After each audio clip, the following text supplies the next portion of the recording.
Hello. Hello.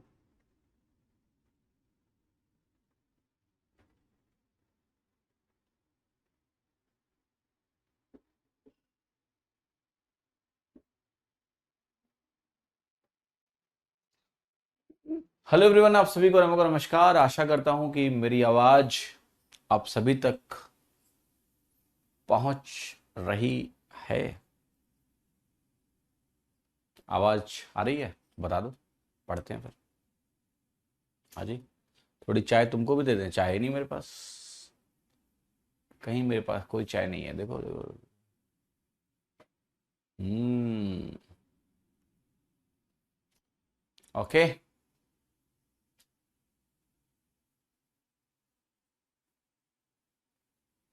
सो आवाज आ रही है बरोबर?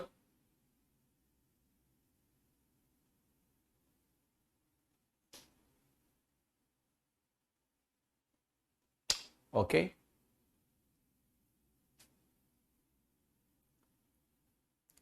चलो जी, क्लास की शुरुआत करेंगे। सो कल हम लोग बात कर रहे थे लाइंस की। मैंने थोड़ी थोड़ी शुरुआत करी थी और मैंने आपको बताया था कि स्लोप्स में अगर दो लाइंस के बीच का एंगल जीरो होगा तो स्लोप बराबर होगा, परपेंडिकुलर होगा तो m1 m2 -1 के बराबर हो जाता है प्रोडक्ट। अब मैं तुम्हें एक लाइन की इक्वेशन लिखना सिखाने जा रहा हूं, बट उसके पहले मैं आपको कुछ सिखाने जा रहा हूं कि मान लिया मुझे कोई लाइन दी हुई है। जैसे ऐसे समझो कि आपको एक लाइन दे दूं मैं, L1। L1 का मतलब लाइन वन ये दी हुई है। यह है 2x -3y +4 इक्वल्स टू 0। ये एक लाइन की इक्वेशन आपको दी मैंने, ठीक है। तो जैसे ax + by + c बराबर 0 होता है, उसी फॉर्मेट में लाइन की इक्वेशन हो गई आपके, ठीक। अब अगर मैं आपसे एक बोलता हूं कि मुझे एक L2 लाइन की इक्वेशन चाहिए जो पैरेलल है L1 के। अब आप कहोगे L2 लाइन जो L1 के पैरेलल है उसका स्लोप बराबर होना चाहिए।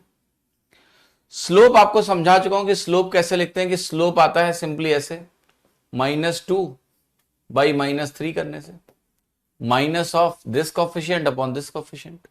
तो स्लोप तो 2/3 है भैया। तो पैरेलल है तो हमारी जो नई लाइन बनेगी उसका स्लोप भी क्या होगा? 2/3 होगा। और अगर स्लोप 2/3 होगा तो आप कहोगे वहां भी कुछ इसी प्रकार का मामला होना चाहिए कि 2x - 3y टाइप का दिखे या 4x - 6y टाइप का दिखे। अगर ये वैल्यू मुझे 2/3 रखनी है तो या तो 4/6 रख लो या 6/9 रख लो, 3 से गुणा कर लो, बट ये टर्म कहीं ना कहीं आपको दिखना चाहिए। राइट? क्लियर है कि नहीं? लेकिन अभी आपको पता है कि अगर सिर्फ एक लाइन दी है और उसके पैरेलल एक लाइन का इक्वेशन मुझे लिखना है तो ये नेसेसरी कंडीशन नहीं होती है, सफिशिएंट कंडीशन नहीं है। बहुत सारी लाइन संभव होंगी। तो हम यहां पर अगर कहें कि मैं यहां के लिखूंगा और बराबर 0 लिखूंगा तो कोई तकलीफ आपको नहीं। के का मतलब यह है कि भाई देखो, स्लोप बराबर हो गया और जैसे जैसे ये के बदलेगा, ये 4 है यहां पर, मान लिया 5 रखा, 6 रखा, 7 रखा, 8 रखा, 9 रखा, 10/3 रखा, कुछ भी रखा, हर एक के की वैल्यू के लिए एक नई नई लाइन की इक्वेशन हमें मिलती जाएगी। तो हमें यह समझ में आ रहा है कि एक लाइन अगर दी हो तो उसके पैरेलल अगर एक लाइन लिखनी हो तो ये दोनों टर्म हम सेम लिख सकते हैं, एक्स और वाई वाले टर्म्स। और एक जो कांस्टेंट टर्म है के, ये हम निकाल नहीं सकते। तो ये सेट ऑफ इनफाइनाइट लाइंस हैं जो इसके पैरेलल हैं। तो 2x - 3y + 4 के पैरेलल बनने वाली ये इनफाइनाइट लाइंस की इक्वेशंस हैं जहां के की अलग अलग वैल्यूज हैं। अब इसी में अगर मैं एक कंडीशन जोड़ दूं कि L2 जो मेरा है वो पैरेलल टू N1 है। अब मैं एक L3 लाइन दिखा रहा हूं। L3 क्या है? ये है आपका पैरेलल टू L1। क्या है? Parallel to L1 and passes through 1, 2। इसका मतलब क्या हो गया, L1 के पैरेलल है लेकिन 1,2 से पास होता है। तो आप कहोगे L1 के पैरेलल जो लाइंस की इक्वेशन है वो इस प्रकार की है, 2x माइनस 3y प्लस के बराबर 0। और अगर ये 1,2 से पास हो रहा है तो मैं यहां पर रखूंगा, सो 2 इंटू 1 माइनस 3 इंटू 2 प्लस के बराबर 0 आ जाएगा। कोई भी पॉइंट अगर किसी लाइन से पास होता है, या कोई भी लाइन मुझे कहना चाहिए किसी पॉइंट से पास होती है, तो उस पॉइंट को अगर आप उस लाइन में रखेंगे तो वो सेटिस्फाई करेगा। तो मैंने यहां पर x की जगह 1 और y की जगह 2 रखा, तो यहां से मैं k की वैल्यू को निकालने की कोशिश कर रहा हूं। यह -6 और ये वैल्यू आपकी आ गई 4। तो k जब 4 आ गया तो आप कहोगे वो जो लाइन आप खोज रहे थे जो 1,2 से पास हो रही हो, ये तो वही लाइन निकल के आ गई वापस। नहीं, 2x प्लस 3y प्लस के कैसे हो जाएगा रितु जी, निकालिए उसका स्लोप, -2/3 आएगा। -2/3 स्लोप 2/3 के बराबर कहाँ है, लाइन पैरेलल कैसे हुई, नहीं हुई। अच्छा आप कह रहे हो -2x प्लस 3y, हाँ हो सकता है, बट वो लाइन की इक्वेशन अलग नहीं है। किसी लाइन को -1 से गुणा करने से लाइन थोड़ी ना बदल जाती है। आपकी k की वैल्यू देखो बराबर यहाँ 0 है। अब जैसे तुमने ये लाइन की इक्वेशन लिखी है, इसमें तुम दोनों तरफ माइनस से मल्टीप्लाई कर दो, तो ये -2x हो गया, ये +3y हो गया, ये -4 हो गया, बराबर 0 ही रहेगा। तो लाइन की इक्वेशन इससे बदली नहीं, सेम है, इट्स सेम, तो उससे फर्क नहीं पड़ता है। अब -2x प्लस 3y अननेसेसरी क्यों लिखोगे, बेहतर है कि हम सीधे बोले ना कि यहाँ 2x माइनस 3y है, यहाँ भी 2x माइनस 3y है। चलो एनीवे आ जाओ, k की वैल्यू 4 आ गई, ये तो वही लाइन आ गई, सेम लाइन आ गई यार। तो ठीक है, क्या कर सकते हो, ये लाइन एक्चुअली में 1,2 से खुद ही पास हो रही है, यही लाइन 1,2 से पास हो रही है, इसलिए k की वैल्यू 4 आनी थी। अगर आप ये शुरू में देखते कि 1,2 यहां रखो, 2 एकन्नम 2, 3 दूनी 6, -4 + 4 0 के बराबर है, तो ये खुद लाइन जो है ये 1,2 से पास हो रही है। तो इसके पैरेलल लाइन जो 1,2 से पास हो रही है वो यही खुद आएगी, और क्या, दूसरी लाइन कहां से आ जाएगी, ठीक है, दूसरी लाइन नहीं आ सकती। अब देखो ध्यान से प्लीज, मैं एक L4 लाइन लिख रहा हूं, वो लाइन है पैरेलल टू L1 और पासेस थ्रू 2,3।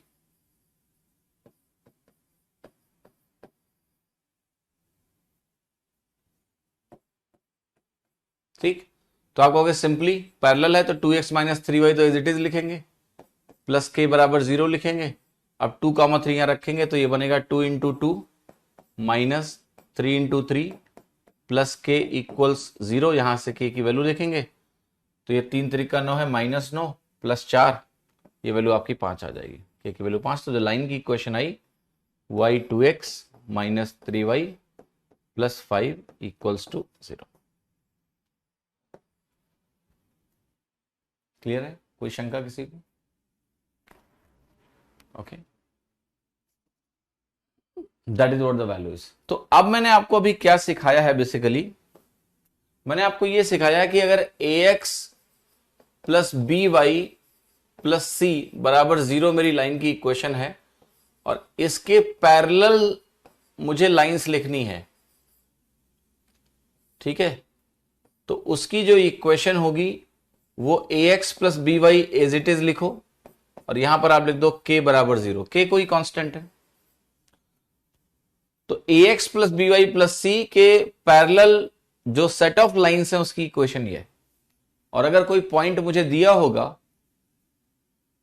तो वो रख के हम k की वैल्यू निकाल लेंगे, ठीक है, क्लियर। आगे देखिए same process, ax plus by plus c 0 है। अब मैं एक और एग्जांपल लेता हूं, दूसरा केस लेता हूं कि मैंने कहा मेरे पास 2x माइनस 3y प्लस 4 बराबर 0 है, मुझे इसके एक परपेंडिकुलर लाइन लिखने का बहुत मन हो रहा है।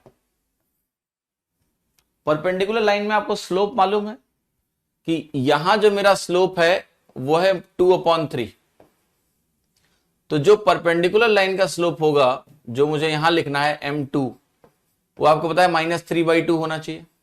-3/2 होगा तभी तो प्रोडक्ट -1 बनेगा। तो जरा -3/2 स्लोप सोचते हैं तो आप कहोगे ये वैल्यू होगी 3x + 2y, तभी -3/2 बनेगा। तो कॉफिशिएंट्स क्या हो गए, एक्सचेंज हो गए, और इसके साथ एक माइनस साइन और दे दिया आपने, तो -3 जो यहां था ये प्लस हो गया, +3x + 2y, क्योंकि हमें अब स्लोप क्या चाहिए, -3/2 चाहिए। स्लोप कैसे निकलता है, minus of coefficient of x upon coefficient of y, तो ये हो गया +k = 0। तो ये हो गया आपका एक परपेंडिकुलर लाइन का इक्वेशन। ठीक, परपेंडिकुलर लाइन लिखा। अब मुझे एक लाइन मान लिया निकालनी है कि ये लाइन है मेरी L1 और मुझे एक लाइन निकालनी है मान लिया L2 जो पास करती है, पासेस थ्रू 3,4, 3,4 से गुजरती है।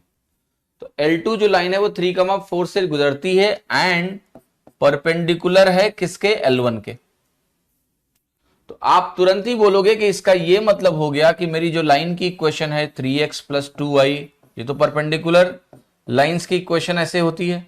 के निकाल लेते हैं, 3,4 यहां रखते हैं, सो 3 × 3 + 2 × 4 + k = 0, और k की वैल्यू यहां से क्या आ जाएगी, ये 9 हो गया, ये 8 हो गया, 17, -17 आ गई k की वैल्यू, और k -17 आप जाके यहां रख देते हैं। तो आपकी जो वैल्यू आ गई वो आ गई 3x + 2y - 17 = 0। क्लियर है? क्या आपको ये बात समझ में आ रही है? हाँ जी, क्या आपको ये बात समझ में आ रही है कि आपकी जो वैल्यू हो गई वो 0 के बराबर हो गई -17 के साथ। तो ये वो लाइन है जो इसके परपेंडिकुलर है और 3,4 से पास हो रही है। ठीक, अब एक चीज और देखो, यहां लिख रहे हैं, अगर मेरे पास एक लाइन की इक्वेशन है ax + by + c = 0, तो इसके परपेंडिकुलर जो लाइंस होती हैं उसकी इक्वेशन कैसे आती है, वो सिंपल सा हो जाता है bx - ay। क्यों हो जाता है, क्योंकि मुझे अब स्लोप b/a करना है, यहां स्लोप -a/b है, यहां b/a हो गया, +k = 0। तो इसके ये जो लाइंस होंगी ये इसके परपेंडिकुलर होंगी, तो ढेर सारी लाइंस है, k बदलते जाओ, नई नई लाइंस मिलती जाएंगी, और k की वैल्यू निकालनी तो एक पर्टिकुलर पॉइंट रख दो, आपकी k की वैल्यू आ जाएगी। ठीक है, तो ये आपकी हो गई पैरेलल एंड परपेंडिकुलर लाइन से गिवन लाइन के रेस्पेक्ट में अगर हमें लिखना हो तो हम किस तरीके से इसको लिख सकते हैं। क्या किसी को किसी भी प्रकार की समस्या महसूस हो रही है? आशा करता हूं कि नहीं हो रही होगी। ठीक है, अब हम थोड़ा और आगे बढ़ते हैं। अभी हम लाइन की इक्वेशन में घुसे ही नहीं है, ज्यादा नहीं घुसे हैं अभी मैं आपको सिर्फ ये समझाने की कोशिश कर रहा हूं कि भाई एक पैरेलल लाइन, एक रेफरेंस दिया है तो उसके रेस्पेक्ट में कैसे हम लाइन लिख सकते हैं, रेफरेंस के रेस्पेक्ट में। अब हम आगे बढ़ेंगे और थोड़ा सा इसमें डीप डाइव करने की कोशिश करते हैं, और वो डीप डाइव ये है कि लाइन की इक्वेशन के डिफरेंट डिफरेंट फॉर्मेट्स देखते हैं हम लोग। जैसे जनरल इक्वेशन आपको पता है कि ax + by + c = 0 होता है, राइट? क्या यहां c लिखना जरूरी है? k भी लिख सकते हैं, वो तो कांस्टेंट है, कुछ भी लिखो, इस बार लाइन की इक्वेशन होती है, राइट? तो आप कहोगे अब लाइन की इक्वेशन के ढेरों फॉर्मेट्स होते हैं। जैसे मैं आपको एक फॉर्मेट अभी दिखाता हूं, वो ध्यान से देखना। ये जो वैल्यू है आपकी बी वाई, इस बी वाई को बहुत ध्यान से देखना। मैं ऐसे लिख सकता हूं b y = -ax - k। y की वैल्यू क्या होगी आपकी, ये बनेगी -a/b × x + k upon b -k/b, right? अब बहुत ध्यान से इसको देखना, क्या ये -a/b स्लोप है m, तो इसको mx बोल सकते हैं, और ये जो वैल्यू है -k/b इसको हम बोल रहे हैं अभी c। पहले समझते हैं ये है क्या, m तो समझ में आया, c क्या है। तो जरा ध्यान से देखो, यहां पर अगर आप x को 0 रखोगे तो y की वैल्यू क्या आएगी, y की वैल्यू आएगी -k/b। अच्छा, x को 0 रखने पे अगर y की वैल्यू -k/b आ रही है, x 0 होता है तो क्या निकलता है, आप कहोगे जब भी मेरा x 0 होता है किसी लाइन के लिए तो ये पता चलता है x 0 होने पे कि ये पॉइंट, x 0 रखोगे तो हम इस पॉइंट की बात कर रहे हैं लाइन पे, y इंटरसेप्ट कितना है, तो ये होता है आपका y इंटरसेप्ट। कि y पे कितनी लंबाई काट रहा है। इसका मतलब ये हो गया कि अगर मुझे इस फॉर्मेट में लाइन की इक्वेशन में लिख लूं y बराबर mx प्लस सी, तो c y इंटरसेप्ट होता है। तो ये ध्यान रखना है आपको कि m आपका स्लोप होता है और c क्या है, y इंटरसेप्ट होता है। अब एक चीज और देखो, कई लोग होता है कि एक ही लाइन के कई एक्सप्रेशंस होते हैं। नहीं, लाइन जो होती है ना उसका इक्वेशन तो फिक्स ही होता है, लाइन की इक्वेशन तो फिक्स ही होती है। हम उसको अलग अलग तरीके से रिप्रेजेंट करके अलग अलग चीजें देख सकते हैं, अलग अलग फॉर्मेट्स हैं उसके। जैसे मैंने आपके सामने की इक्वेशन जो अभी लिखी थी, ध्यान से देखो, 2x माइनस 3y प्लस 4 बराबर 0, ध्यान है ये। इसी एक्सप्रेशन को अगर आप ऐसे लिखोगे तो मिलेगा आपको 3y is equal to 2x plus 4 मिलेगा, और y की वैल्यू क्या मिल जाएगी आपको, 2/3x प्लस 4/3। इसका यह मतलब हुआ कि इसका स्लोप 2/3 है और जो y इंटरसेप्ट है वो प्लस 4/3 है।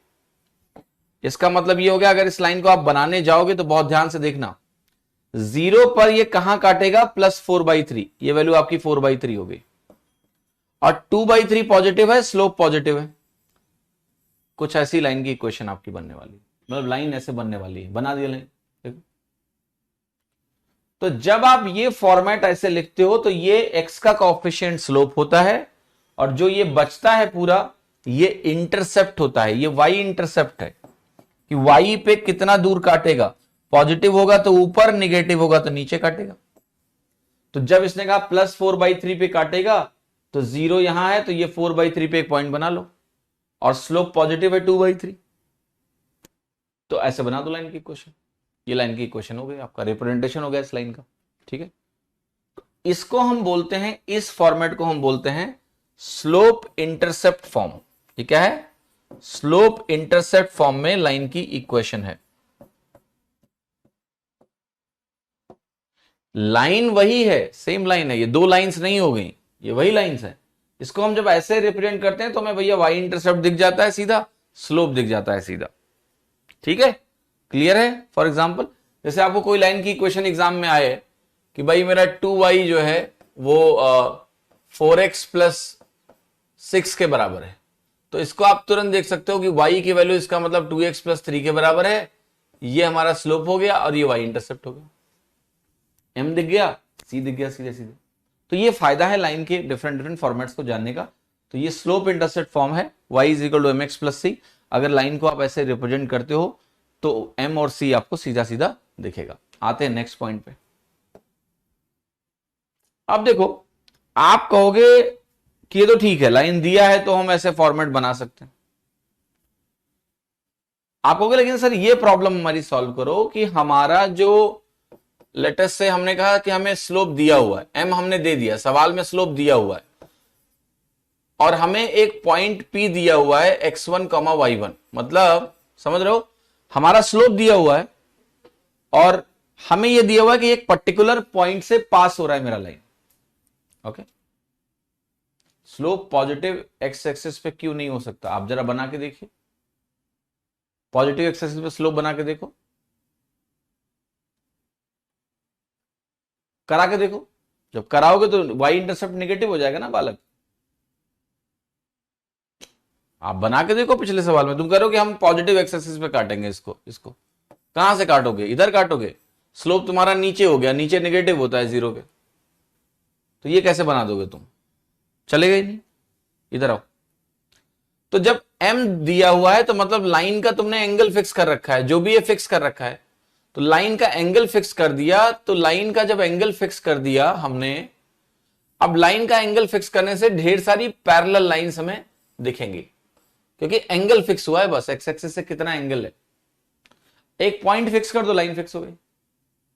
तो हमने एक पॉइंट भी दे दिया, अब हम कह रहे हैं हमें लाइन की इक्वेशन बताओ, मतलब स्लोप दिया है, एक पॉइंट दिया है, लाइन की इक्वेशन चाहिए।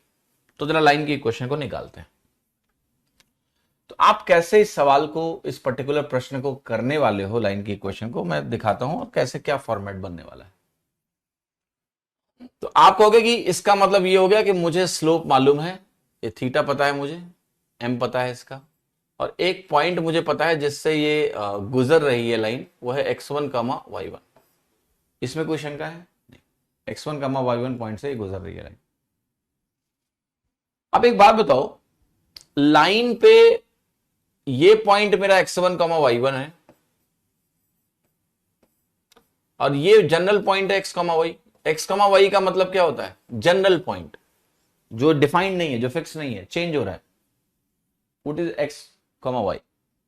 जरा एक बात बताओ कि अगर आपको स्लोप मालूम है तो ये एंगल थीटा होगा, ये दूरी किसके बराबर होगी? आपको पता है स्लोप कैसे लिखते हो आप? अगर मैंने इसी लाइन पे एक जनरल पॉइंट माना x कामा y, जो कि कुछ भी हो सकता है बट इस लाइन पे है, तो आप कहोगे अगर वो पॉइंट इस लाइन पे है तो मैं स्लोप लिख रहा हूं, वो स्लोप है y minus y1, y2 minus y1 होता है अपॉन x2 माइनस x1 होता है। ये स्लोप होता है कि नहीं होता है? यस। तो अगर एक ऐसा पॉइंट में बात कर रहा हूं जो जनरल पॉइंट है लेकिन इसी लाइन पे है, x कामा y वेरिएबल है बट इसी लाइन पे है, तो वो पॉइंट मुझे इस फिक्स पॉइंट के साथ स्लोप m ही दे बार बार, क्योंकि स्लोप तो फिक्स है। इसको जरा आप सिंप्लीफाई करोगे तो आप कहोगे y माइनस y1 की वैल्यू आपकी क्या आ गई? m into x minus x1।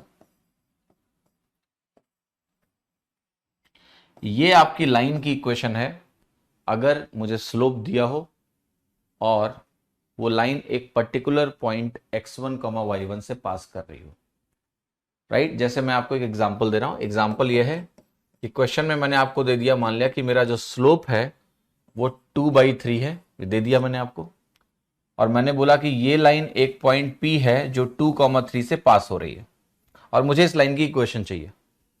तो आप सिंपल सा कहोगे ये मेरा x1 हो गया, ये मेरा y1 हो गया। तो आप कहोगे, अगर ये फॉर्मेट आपको पता है तो आप कहोगे y माइनस y1 बराबर m which is 2/3 into x minus x1। ये लाइन की इक्वेशन हो गई। आप कहोगे 3y माइनस 9 बराबर 2x माइनस 4। यहां से सॉल्व करोगे तो आपको मिलेगा 2x minus 3y is equal to 5, sorry plus 5 equals to 0।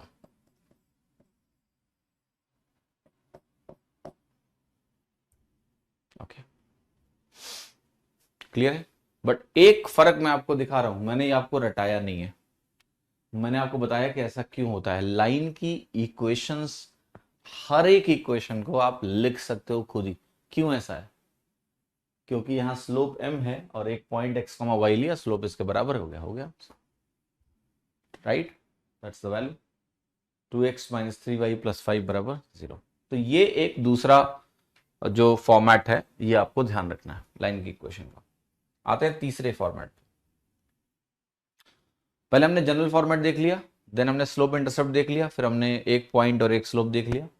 अब आप कहोगे कि एक तरीका ये भी है लाइन को फिक्स करने का कि एक पॉइंट मुझे दे दो x1 कमा y1 और एक पॉइंट मुझे दे दो x2 कमा y2। क्या अब मुझे स्लोप की जरूरत है यहां पता होने की? नहीं, लाइन तो फिक्स हो गई। भाई 2 पॉइंट अगर आप देते हो तो लाइन अपने आप फिक्स हो जाती है। 2 पॉइंट देते ही लाइन फिक्स हो गई, हमें स्लोप की यहां नीड ही नहीं है। तो आप कहोगे फिर इसमें हम कैसे लगाएं, अपना तरीका, राइट। तो देखो इसमें बहुत आसान है तरीका लगाना। इस लाइन पे एक जनरल पॉइंट एज्यूम करिए और वो पॉइंट है अगेन x, y। ये जनरल पॉइंट है, ये लाइन पे कहीं भी हो सकता है, anywhere on this line, right. General point है x, y। मुझे इक्वेशन चाहिए, तो आप कहोगे पहले तो हम स्लोप इन दोनों को यूज करके निकाल सकते हैं। स्लोप कितना होगा? आप कहोगे हमारा स्लोप होगा y2 minus y1 upon x2 minus x1 हमारा स्लोप होगा। तो जो पिछली इक्वेशन आपने लिखी थी उसमें क्या लिखा था? y माइनस y1 बराबर m x माइनस x1। तो ये m हम यहां पर ऐसे निकाल सकते हैं कि नहीं निकाल सकते हैं? यस, ये हमारा स्लोप हो गया, प्रवणता हो गई। बाकी चीजें वैसे लिख दो, क्योंकि ये लाइन x1 कमा y1 से भी तो पास हो रही है और ये इसका स्लोप है। तो y माइनस y1 बराबर this into x minus x1। तो दोनों इक्वेशंस में पिछली और इसमें कोई फर्क नहीं है सिवाय इसके कि यहां स्लोप हम 2 पॉइंट्स को यूज करके निकाल रहे हैं। अरुण जी कह रहे हैं सब ऊपर से जा रहा है, क्योंकि आप अरुण जी समझना ही नहीं चाह रहे हो।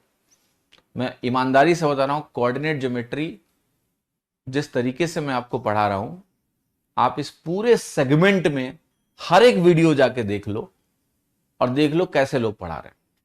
ठीक है, तो थोड़ा सा ओपन रहना पड़ेगा आपको, है ना। ऊपर से जा ही नहीं सकता जब मैं एक एक चीज तुम्हें बताने की कोशिश कर रहा हूं। आप घर पे मेहनत कर रहे हो? नहीं। कल वाला वीडियो जाके रिवाइज किया था? नहीं किया होगा। तो जब दिमाग ही नहीं लगाओगे तो चीजें कैसे समझ में आएंगी? ऊपर से नहीं जा रहा है, ये मैसेज अपने आप को मत दो कि ऊपर से जा रहा है। समझने की कोशिश करो पूरी, क्योंकि नहीं, अगर ये मैसेज ही दे दोगे कि ऊपर से जा रहा है तो सब ऊपर से चला भी जाएगा, क्योंकि तुम्हारा दिमाग भटक जाएगा तुरंत, तुम समझने की कोशिश करोगे ही नहीं। ये तुम मुझे नहीं बता रहे हो कि सब ऊपर से जा रहा है, ये तुम खुद को बता रहे हो कि सब ऊपर से जा रहा है, तो फिर तुम भटक जाओगे। अभी कुछ देर में तुम थोड़ा दूसरा वीडियो खोल के बैठ जाओगे, कॉमेडी वीडियो। ठीक है, बहुत लॉजिकल चैप्टर है, विजुलाइज भी कर सकते हो, देख भी सकते हो, तमीज से पढ़ा भी रहा हूं इसलिए कि इसमें कंफ्यूजन ना रहे। जब ये आपके सामने मैंने लिखा तो मैं आपको एक बात और बताता हूं। ये जो लाइन की इक्वेशन है, आप कहोगे ये लाइन x1, y1 से भी पास हो रही है और x2, y2 से भी पास हो रही है, तो क्या यहां जरूरी है कि मैं यहां y1 और x1 लिखूं? नहीं। यहां अगर आप y2 और x2 भी लिखोगे तो भी लाइन की इक्वेशन सेम आएगी, क्योंकि स्लोप हमने निकाल लिया। और जब हमने स्लोप निकाल लिया, राइट, स्लोप हमने निकाल लिया, तो फिर हमें एक पॉइंट और चाहिए। वो पॉइंट x1, y1 है तो x1, y1 लिखेंगे, x2, y2 है तो x2, y2 लिखेंगे। तो लॉजिकली अगर हम यहां पर x2 और y2 भी रखें तो भी हमारा उत्तर अलग नहीं आएगा। आप ट्राई करके देखना, सेम ही आएगा। Okay, clear? आगे बढ़े, ध्यान से देखिएगा। तो ये दो पॉइंट्स अगर दिए हो x1, y1 और x2, y2, तो उससे बनने वाली जो लाइन है उसकी इक्वेशन है आपकी, राइट। ये आपको ध्यान रखना। गोइंग नेक्स्ट,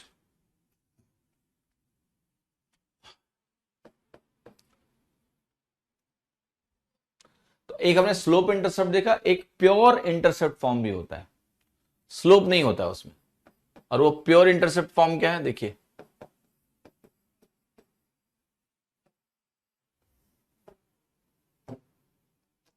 सो आपने जो देखा है एक लाइन की इक्वेशन अभी ax plus B y plus C बराबर 0, इस लाइन की इक्वेशन को अगर मैं इस तरह से लिखूं कि मैं c को राइट साइड में ले जाऊं, माइनस सी से डिवाइड करूं, तो ये वैल्यू आपकी ऐसी बन जाती है।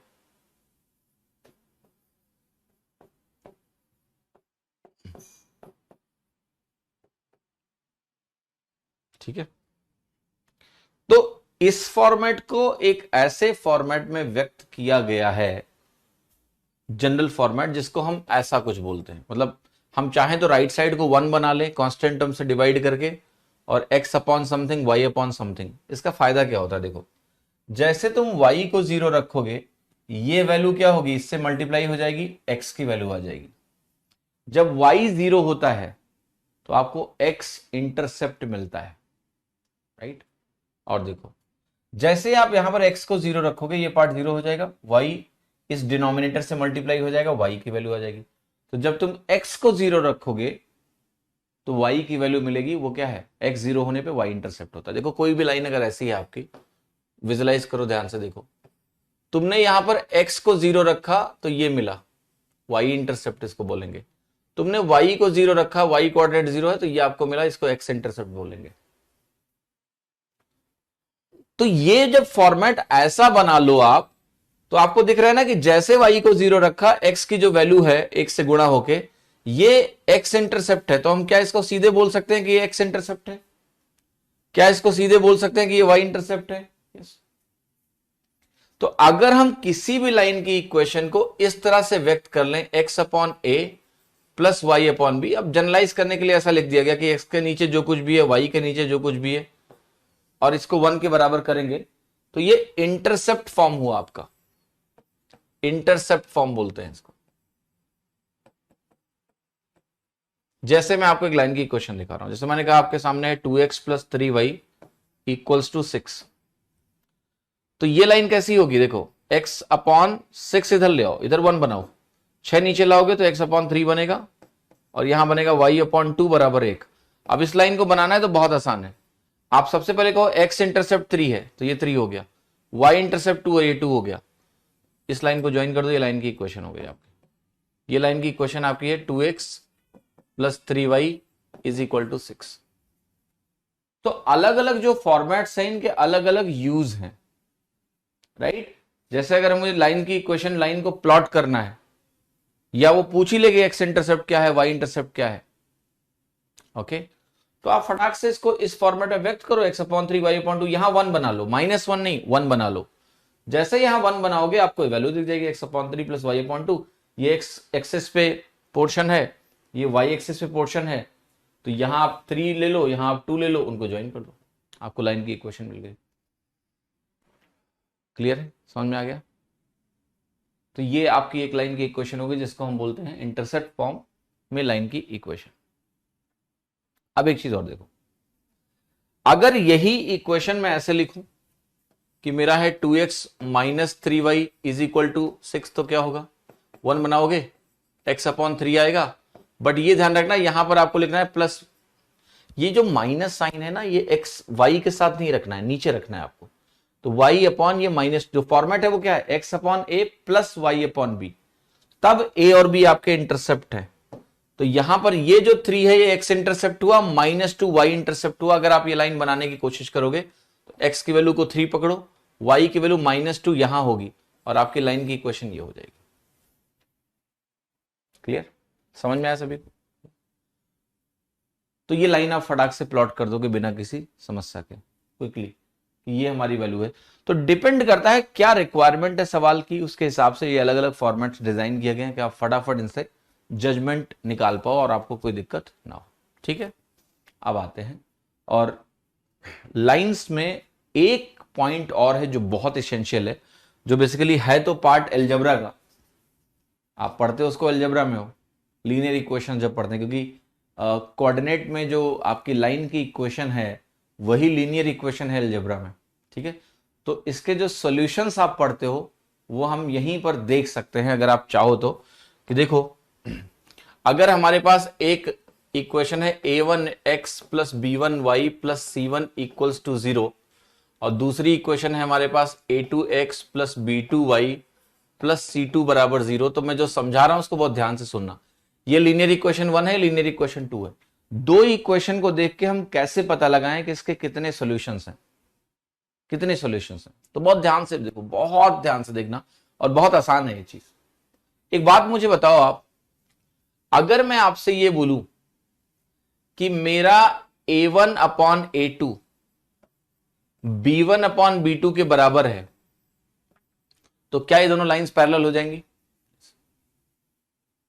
पैरेलल लाइंस हो जाएंगी। कैसे? देखो यहां स्लोप क्या है आपका, यहां स्लोप है आपका -a1 अपॉन b1, यहां स्लोप क्या है आपका -a2 अपॉन b2। अगर ये स्लोप्स बराबर होंगे तो लाइन पैरेलल होगी कि नहीं होगी? तो आप कहोगे a1 अपॉन a2 बराबर b1 अपॉन b2 जब होगा तो लाइंस क्या होंगी? पैरेलल होंगी। ठीक है, क्लियर है सभी को? ये लाइंस पैरेलल है, ये लाइंस पैरेलल है, यस। तो आप कहोगे ये आपका, ये दोनों इक्वेशंस जो हैं वो अगर कोऑर्डिनेट में हम बनाएंगे तो ये पैरेलल लाइंस होंगी। अब पैरेलल अगर लाइंस हैं मेरी, तो यहां से दो सिचुएशंस बनती हैं। देखना, सिचुएशन नंबर 1 कि अगर मेरा a1 upon a2 b1 upon b2 के बराबर है और यही चीज c1 अपॉन c2 के बराबर भी हो जाए, तो दोनों लाइंस सेम हो गई। समझ रहे हो इसका क्या मतलब है? मैं बताता हूं। इसका मतलब यह है, देखना एग्जांपल यहां पर, कि मैंने कहा 2x plus 3y plus 4 equals to 0, फिर मैंने कहा आपसे कि 4x plus 6y plus 8 equal to 0। तो जब आपने इसको दो गुना किया तो इसको दो गुना करना पड़ेगा, तभी तो स्लोप बराबर रहेगा, यस, ताकि ये रेशियो सेम रहे। इसको दो गुना किया, इसको दो गुना किया, लेकिन अगर आपने इसको भी दो गुना कर दिया तो बेसिकली ये दोनों लाइन सेम ही है। आप इसको 2 से डिवाइड करो, सेम लाइन मिल जाएगी। तो जब दो लाइंस सेम हैं, एग्जैक्टली सेम है, तो क्या तुम्हारे पास दो लाइंस हैं? नहीं, तुम्हारे पास सिर्फ एक ही लाइन है। दो लाइन है नहीं, अब एक ही लाइन है। तो एक ही इक्वेशन में अगर दो वेरिएबल होते हैं तो वो सॉल्व नहीं हो सकते। इसके हम बोलते हैं कि हमारे पास इनफाइनाइट सॉल्यूशंस हैं। इसको समझाने का एक तरीका मेरे पास और है, इसको समझाने का तरीका यह है कि मेरे पास एक लाइन है ये, और एक दूसरी लाइन है जो सेम है, तो वो उसी के ऊपर होगी। सॉल्यूशन क्या होता है दो लाइंस का, उनका जो पॉइंट ऑफ इंटरसेक्शन होता है वो सॉल्यूशन होता है। जैसे मेरे पास अगर दो लाइंस हैं और एक पॉइंट पे काट रही हैं यहां पर, तो हम कहते हैं ये पॉइंट इस लाइन पे भी है, इस लाइन पे भी है, तो हम कहते हैं ये इसका एक सॉल्यूशन है। दो लाइंस या तो एक दूसरे को कभी नहीं काटेंगी, या तो वो कभी नहीं काटेंगी, या तो वो एक पॉइंट पे काटेंगी, या दोनों लाइंस अगर सेम हो गई तो एक दूसरे को इनफाइनाइट बार काटेंगी। तो लाइंस के केस में दो सॉल्यूशंस नहीं आ सकते हैं, या तो एक आएगा या नहीं आएगा या इनफाइनाइट आएगा। यहां दोनों लाइंस पैरेलल है लेकिन सेम नहीं है, तो सॉल्यूशन क्या है? Zero. Number of solutions zero होंगे, इसका कोई सॉल्यूशन नहीं मिलेगा, कभी काटेंगे नहीं। यहां दो लाइंस नॉन पैरेलल हैं तो पक्का काटेंगे एक बार, एक सॉल्यूशन।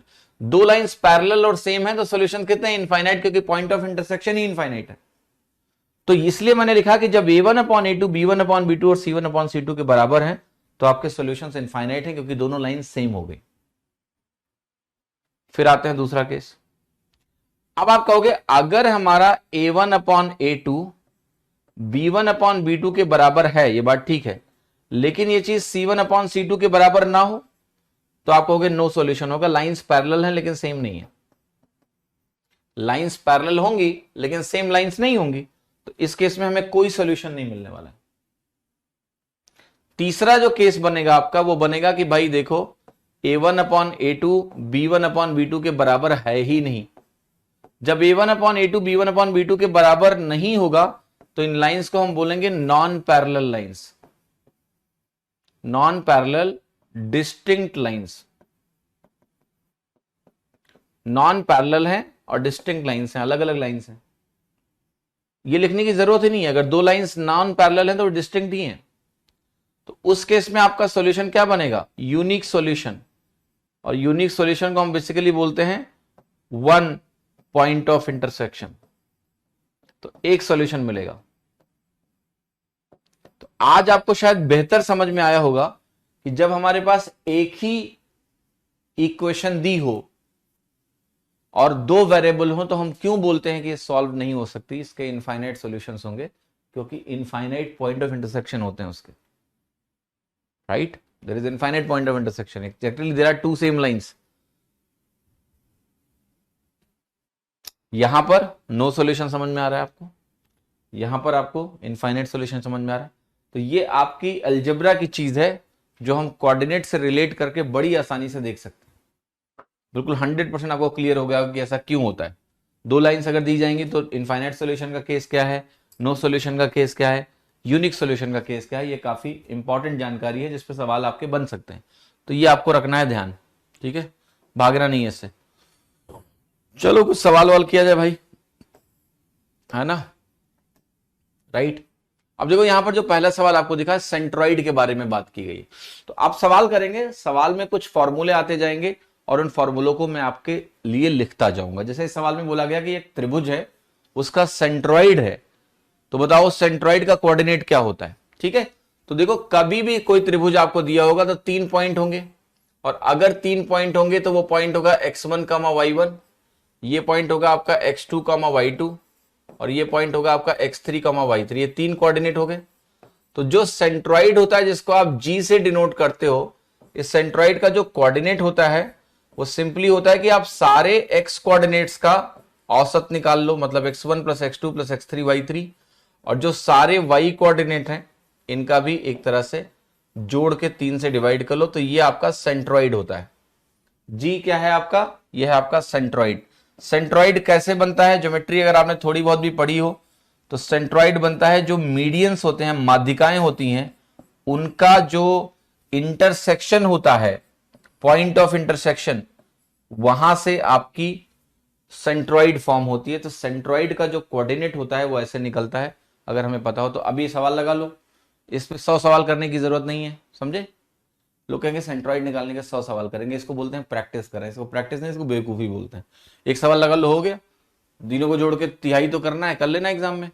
तो ये 2 है, -4 है, 5 है, तो आप कहोगे ये जो सेंट्रॉइड का कोऑर्डिनेट निकालूंगा मैं, तो ये वैल्यू बनेगी 2 - 4 + 5/3 और 5 + 0 + 4/3। तो आप कहोगे ये जो मेरी वैल्यू निकल के आएगी, ये आएगी -2, 5 - 2 कितना हो गया 3/3, यहां हो गया 9/3, ये भी लिख लो 9/3। तो जो वैल्यू तुम्हारी निकल के आई वो आ गई 1,3 और 1,3 तुम्हारा क्या है आंसर? B option. आपका आंसर क्या है? B option 1,3। Is it clear to everyone or not? Hope it make sense. Okay,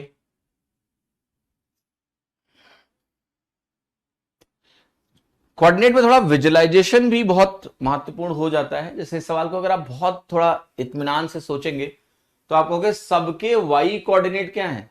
positive है या जीरो है? नेगेटिव नहीं है। जब तुम सेंट्रॉइड निकालने जाओगे तो एक तरह से औसत निकालते हो ना कोऑर्डिनेट्स का। तो जब मेरा वाई कोऑर्डिनेट कहीं भी नेगेटिव नहीं है तो मेरे आंसर में भी नेगेटिव नहीं हो सकता, पॉजिटिव ही होगा। और पॉजिटिव इसलिए होगा क्योंकि जीरो के अलावा बाकी सब पॉजिटिव है, पॉजिटिव आएगा। तो दो ऑप्शन आप ऐसे ही एलिमिनेट कर सकते थे कि ये तो होना ही नहीं है। खैर ये बात हम इसके लिए एक्स के लिए नहीं बोल सकते हैं इमीडिएटली, क्योंकि एक्स में -4 है, नेगेटिव एक वैल्यू है। But try to visualise a bit, थोड़ा सा विजुअल अंडरस्टैंडिंग जो है लेके आइए अपने अंदर कि चीजें दिखे भी आपको। तो कई बार होगा यार 3 ऑप्शन ऐसे नेगेटिव हो गए, काट दिया। सवालों को थोड़ा लाइव बनाइए अपने लिए, अलाइव। क्वेश्चन नंबर 2 देखिए। अब ये कह रहा है कि जो लाइन है स्लोप दिया हुआ है 2/3, -2/3 दिया हुआ है। एक रेखा ए बी का ढलान स्लोप -2/3 है। ए और बी के निर्देशांक आपको दिए हैं, यानी कोऑर्डिनेट्स आपको दिए हैं। तो बताना है एक्स का मान क्या है, राइट? तो देखो आप कहोगे कि भाई मेरा एक पॉइंट है x, -3 और एक पॉइंट है 5,2। स्लोप कितना दिया है? -2/3। तो ये स्लोप आपको -2/3 दिया हुआ है। अब स्लोप की वैल्यू लिख लेते हैं हम। तो ये वैल्यू होगी 2 - -3 बटे 5 - x बराबर -2/3। तो ये हो गया 5 बटे 5 - x बराबर -2/3। क्रॉस मल्टीप्लाई करिए, ये हो गया आपका 15 बराबर -10 + 2x। यहां से 2x की वैल्यू क्या आ गई? 25। x की वैल्यू क्या आ गई? 12.5। आंसर क्या हो गया? सी।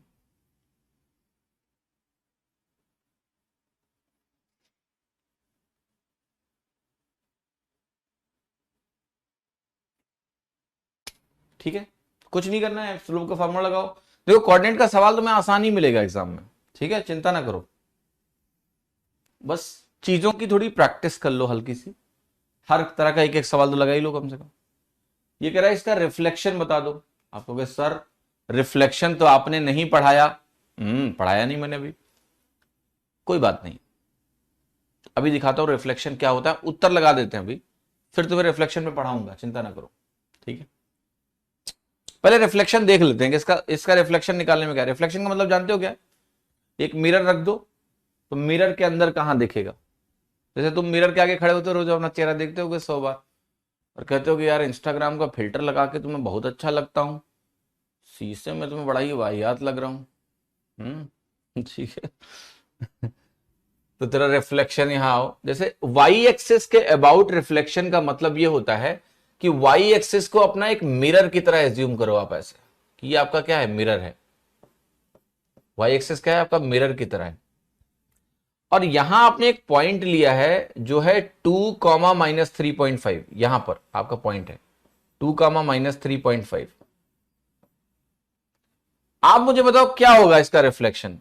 तो आप कहोगे इतनी दूरी पर अगर आप खड़े होते हो तो अंदर इमेज इतनी दूरी पे ही दिखती है, तो ये 2 की जगह -2 हो जाएगा और -3.5 जैसा है वैसा ही रहेगा। तो ये हो गया आपका रिफ्लेक्शन, -2, -3.5 बी ऑप्शन। जब रिफ्लेक्शन आप वाई एक्सिस पे ले रहे हो तो वाई कोऑर्डिनेट नहीं बदलेगा, एक्स कोऑर्डिनेट नेगेटिव हो जाएगा, क्योंकि जितना तुम इधर हो उतना ही तुम इधर चले जाओगे। अभी आप 2 आगे हो, यहां 2 पीछे चले जाओगे, नेगेटिव हो जाओगे। वाई एक्सिस के अबाउट रिफ्लेक्शन ऐसा होता है। तो मैं अभी रिफ्लेक्शन को डिटेल में आपको पढ़ाऊंगा, बट मैं बता रहा हूं कि ये सवाल रिफ्लेक्शन का तो बाएं हाथ का खेल है आपके लिए। It's not something which is complex. ये माइनस का प्लस मत करना। कौन है ये? प्रिंस वर्मा। यहां के जो चैट में तुम लोगों से बातें करते रहते हो ना, इसीलिए तुमसे सवाल नहीं हो रहा है। 3.5 को भी तुमने क्या कर दिया? प्लस कर दिया। 3.5 को प्लस करोगे तो पॉइंट यहां है, और उसका रिफ्लेक्शन तुम कहां बना रहे हो पता है तुमको? यहां बना रहे हो। ये कौन सा शीशा है भैया? ये कौन सा डिस्टॉर्टेड फिल्टर है, रिफ्लेक्शन दे रहा है आपको कि यहां का इमेज तुम यहां बनाओगे?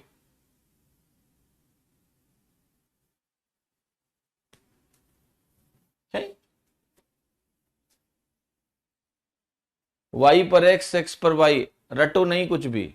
ये रटे हो इसीलिए घोटाला कर रहे हो बैठ के तुम। वो जो एक्स वाई वाई जेड रटे हो ना, बुद्धि रख लियो जेब में, है ना? बचपन से शीशा देखते हुए आ रहे हो, लेकिन बुद्धि जेब में रख लियो तुम। रिफ्लेक्शन देखो, दिख रहा है, ये वाई एक्सिस है, और ध्यान से देखो ये पॉइंट यहां है तो रिफ्लेक्शन यहां होगा। ये वाई एक्स और एक्स वाई करोगे तो बर्बादी हो जाओगे। साफ साफ रिफ्लेक्शन दिख रहा है यार, देखो। फॉर्मूला रट रहे हैं बैठ के, एक्स का वाई, वाई का एक्स। ये देखो, एक पॉइंट ए है, वो बीसी लाइन सेगमेंट को 1:3 में डिवाइड कर रहा है। बी और सी का आपको कोऑर्डिनेट दिया हुआ है, ए पॉइंट का कोऑर्डिनेट निकालना है। सेक्शन फॉर्मूला बताया था कल आपको, उसी का इस्तेमाल करेंगे। चलो करो, तुम लोग भी लगाओ, मैं भी लगा रहा हूं, ठीक है? और सेक्शन फॉर्मूला लगाना है क्योंकि यहां पर दिया हुआ है कि जो पॉइंट है आपका, ये बी और सी है, और ए इसको डिवाइड कर रहा है 1:3 में, तो ये 1 है, ये 3 है। और बी का कोऑर्डिनेट क्या है? 4, -4। और सी का कोऑर्डिनेट क्या है? 0, 6। सेक्शन फॉर्मूला लगाएंगे तो हम कहेंगे ए का जो मेरा कोऑर्डिनेट होगा वो क्या होगा? वो होगा mx2, याद है? mx2, तो 1 × 0 प्लस n × x1, तो ये 3 × 4 बनेगा, बटे m + n, ये होता है। यहां पर आप जाओगे तो आप कहोगे my2, तो 1 × 6 होता है, प्लस 3 × -4 होगा ny1, तो 3 × -4 लिखो, डिवाइडेड बाई 1 + 3 लिखो। तो ये जो सेक्शन फॉर्मूला है इंटरनल डिवीजन वाला, वही लगाया मैंने। तो ये बनेगा आपका 12/4, और यहां बनेगा 6 × 6 - 12 -6/4। तो ये वैल्यू आ गई आपकी 3, -1.5। आंसर क्या हो गया आपका? C option, right. अब एक चीज ध्यान से देखना इस सवाल में, जब आप ऑब्जेक्टिव प्रश्न कर रहे होते हो तो दोनों को पूरा पूरा मत निकालो। आप ऑप्शन को ध्यान से देखो पहले, -3, -1, 3, 1। क्या सभी के x कोऑर्डिनेट्स डिफरेंट हैं? यस। कोई सेम है क्या? नहीं, सब सब सब सब डिफरेंट है। तो अगर सभी के x कोऑर्डिनेट्स डिफरेंट हैं तो मैं क्यों ना सिर्फ x कोऑर्डिनेट निकाल लूं? आंसर तो मुझे पता चल जाएगा ना, आंसर मुझे मालूम चल जाएगा ना। तो जब सबके x कोऑर्डिनेट अलग अलग हैं तो मैं y कोऑर्डिनेट क्यों लिख रहा हूं? मुझे इसको लिखने की जरूरत ही नहीं है। तो अगर आप बात करोगे एग्जाम पर्सपेक्टिव से, तो इसलिए ऑप्शन देखना जरूरी होता है। आपको सिर्फ ये निकालना है बस, क्योंकि जब सबके x कोऑर्डिनेट अलग अलग हैं तो मुझे a का x कोऑर्डिनेट मिल जाए, मेरा आंसर आ जाएगा कि 3 है। तो अगर ये 3 है तो आप ये कहोगे ये वैल्यू क्या है? 3 है, राइट? 3 आपकी वैल्यू हो गई।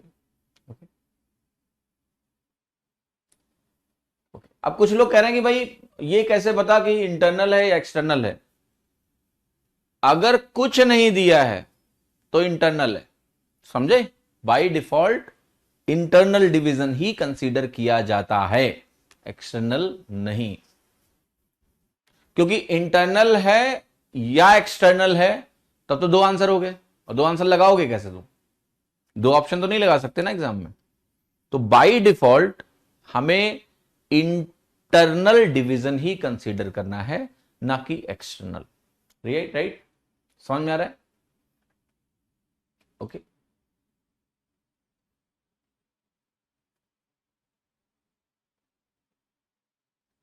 Is it clear? आगे बढ़े, नेक्स्ट क्वेश्चन।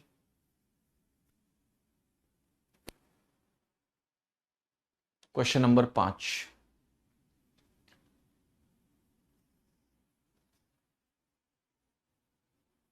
किसको ये बात समझ में नहीं है कि अगर कुछ नहीं दिया तो इंटरनल कंसिडर करेंगे? हाँ, जैसे तुम अपने घर जाओ, पापा से बोलो पापा शादी करनी है, तो वो जो तुम्हारा रिश्ता देखेंगे वो लड़कियों का ही रिश्ता देखेंगे। मैं लड़कों के रेफरेंस में बात कर रहा हूं, ठीक है। मान लिया मयंक जी अपने घर जाएं, बोले कि पापा मुझे शादी करनी है, तो पापा लड़की का ही रिश्ता देखेंगे इनके लिए ना। अगर मामला कुछ और है तो इन्हें बताना पड़ेगा। डिफॉल्ट तो वो लड़की ढूंढेंगे। आप तो वहां भी कहोगे पापा हमने भी आपको बताया थोड़े ना है, बोले उन्होंने मान लिया तुमने कहा शादी करनी है, उन्होंने लड़की का फोटो दिखाया आपको, तो तुम ये बोलोगे पापा हमने आपको ये थोड़े ना बताया था कि लड़की से ही शादी करनी है। शादी तो लड़के से भी हो सकती है, खुद से भी हो सकती है, ये सब शुरू हो गया है। मारेंगे चाटा बाबू कि बाई डिफॉल्ट जो होता है ना वो तुम्हारे लिए लड़की ही देखी जाएगी। पहले क्यों नहीं बताया, तुमने घर से निकाल देते तुमको। आगे आ जाओ, ठीक है। What is the slope of the line parallel to the line passing through the point -2, -1 and 4, -3? एक लाइन है जो इन दोनों पॉइंट से पास हो रही है और एक दूसरी लाइन है जो इस लाइन के पैरेलल है। कह रहा है उसका स्लोप बता दो, तो कह दो उसका स्लोप यही होगा जो इसका है, सेम ही होगा ना, ठीक है। तो जरा निकाल लेते हैं। आप कहोगे ये मुझे तुमने दे रखा है, क्या दे रखा है, देखो ये दे रखा है आपने -2, -1, राइट, यहां दे रखा है, और यहां तुमने दे रखा है 4, -3। अब एक लाइन है जो इसी के पैरेलल है, तो इसी वाला स्लोप निकाल लेते हैं। तो आप कहोगे इसका जो स्लोप होगा वो क्या होगा, ये होगा -3, -1 डिवाइडेड बाई ये y2 -y1 होगा अपॉन x2 -x1 होगा, ओके, -2/6 -1/3। ऑलराइट, समझ में आया कि नहीं? घर में सब सुन रहे हैं यार, मेरे को ना ये बंद करवाना है कैसे भी करके, कि घर में सबके साथ बैठ के अगर तुम लोग क्लास करोगे ना तो बड़ा मुश्किल हो जाएगा मेरे लिए पढ़ा पाना। उदाहरण मैं तैयार करके नहीं आता हूं, जो मन में आता है बोल देता हूं, जो रेलेवेंट लगता है वो उदाहरण बोल देता हूं। जैसे ये वाला उदाहरण पहली बार दिया है मैंने जीवन में, ठीक है, तो इसको मैं पढ़ के नहीं आया था, माहौल में किसी ने पूछ लिया कि डिफॉल्ट क्या होगा, तो मैंने एक्सप्लेन कर दिया इसको, ताकि उनको ये बात बिल्कुल पक्के तरीके से मालूम चल जाए कि हाँ डिफॉल्ट नाम की भी कोई चीज होती है। अब ये सब अगर तुम लोग घर के साथ देखोगे तो फिर क्या होगा, हैं? घर वाले कहेंगे कि भैया तो मास्टर बड़ा ही वाहियात है, कैसी कैसी बातें कर रहे हैं, समझे? हो सकता है कुछ पेरेंट्स तो तुम्हें पढ़ने ही ना दे हमसे आगे, कुछ लोग कहेंगे इसकी कंप्लेंट कर दो, हैं? ये कैसा टीचर है, बच्चों के संस्कार खराब कर देगा। ओके,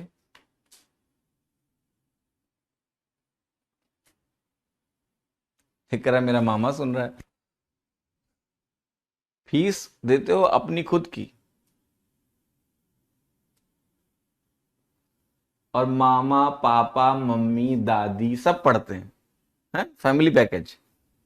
ठीक है, तो भैया अगर आपके माँ बाप सुन लेते हैं मेरी बातों को तो उनको पूरी बात सुनाया करो, पूरी क्लास सुनाया करो कि देखो बच्चे ने ये सवाल पूछा था, तो उसको समझाने के लिए सर ने ये उदाहरण लिया है, इससे ताकि बात पक्की हो जाए,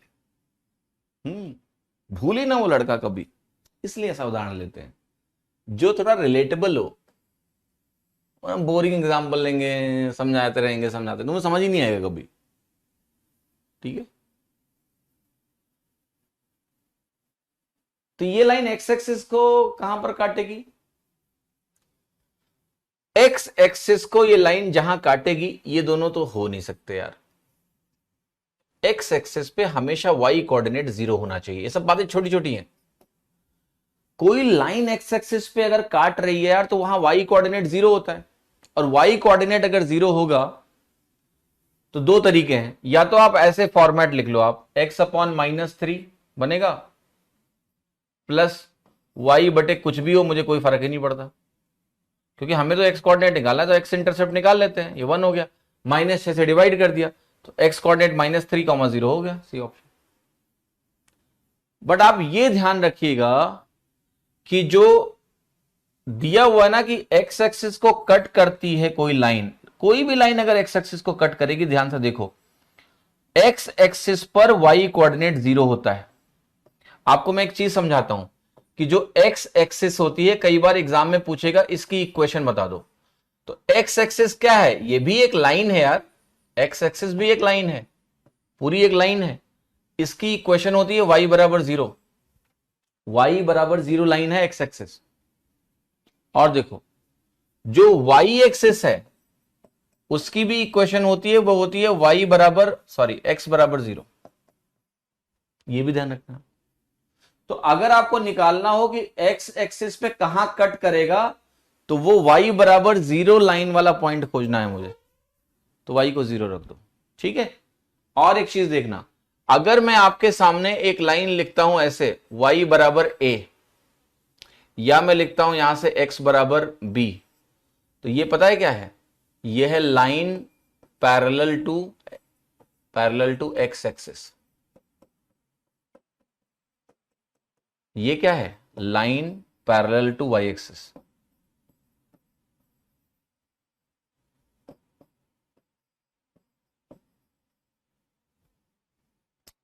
एक बढ़िया एग्जांपल दूं आपको, जाके अपने दोस्त से पूछना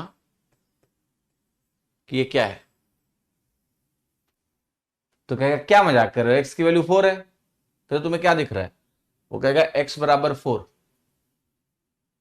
कह दो गधे, ये x बराबर 4 नहीं है, ये पूरी एक लाइन है x बराबर 4।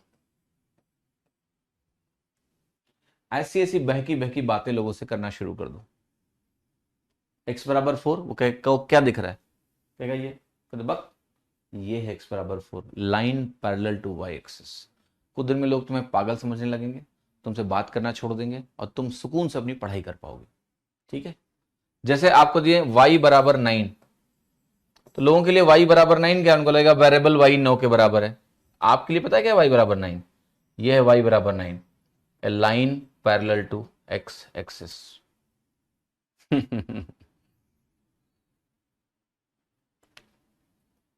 गौरव जी कह रहे हैं ये x पर है तो नेगेटिव क्यों आया, अरे भैया x कोऑर्डिनेट पॉजिटिव नेगेटिव दोनों हो सकता है ना, हो सकता है कि नहीं हो सकता है, हो सकता है, तो क्या दिक्कत है, नेगेटिव आया तो ठीक है, तो इधर है, पिछले सवाल में नेगेटिव आया तो इधर है, इसमें क्या दिक्कत है तुमको, एक्स एक्सिस पॉजिटिव नेगेटिव दोनों हो सकता है, लेफ्ट है राइट है, फर्क पड़ता है। 7वां सवाल देखिए,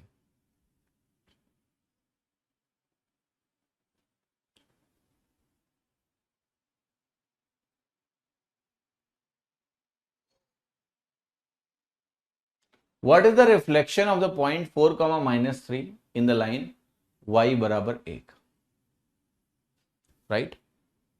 तो अब y बराबर 1 में हमें रिफ्लेक्शन देखना है, देखते हैं, टेंशन मत लो कि ये रिफ्लेक्शन पढ़ा नहीं है, अपना जो लॉजिकल माइंड है ना उसको एक्टिव रखा करो हमेशा। मैं दिखाता हूं क्या है ये तुम्हारा y बराबर 1 लाइन है, तो यहां पर ये वैल्यू 1 हो गई। अब विजुलाइज करते हैं इसको और समझते हैं, 4, -3 कहां होगा जरा बताओ, आप कहोगे ये 4 है, ये -3 है, यहां कहीं होगा 4, -3। रिफ्लेक्शन लेना है इसके अबाउट, बहुत ध्यान से देखो, आप जरा रिफ्लेक्शन के बारे में सोचिए बस। तो मैं आपसे एक सवाल पूछूंगा कि भाई ये दूरी कितनी है, आप कहोगे यहां से यहां 3 और एक 4, ये टोटल 4 दूरी है, तो इस पॉइंट के ऊपर भी मुझे 4 और जाना पड़ेगा रिफ्लेक्शन के लिए ना, इक्वल डिस्टेंस पे बनता है रिफ्लेक्शन। आप कहोगे यहां पर ऑलरेडी y की वैल्यू 1 है और 4 अगर हमने जोड़ दिया तो y कोऑर्डिनेट तो मेरा हो गया 5, और x कोऑर्डिनेट नहीं बदलेगा, अगर y बराबर 1 के अबाउट रिफ्लेक्शन है तो x कोऑर्डिनेट क्या रहेगा, सेम रहेगा, 4, -5 आपका आंसर हो गया, विच इज ए।